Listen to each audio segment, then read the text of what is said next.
Hello, in this video I'm going to show you how to enable or disable touch panel for your Sony WH-1000XM5.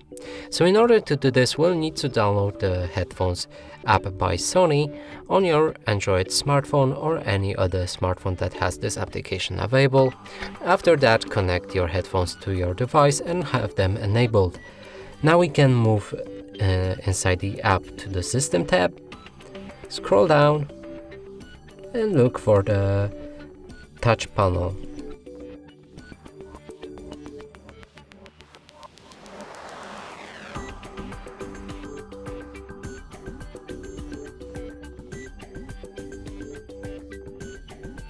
Here it is, touch sensor control panel, and if you want it disabled, press on it, click OK, and then the switch button will turn white instead of orange.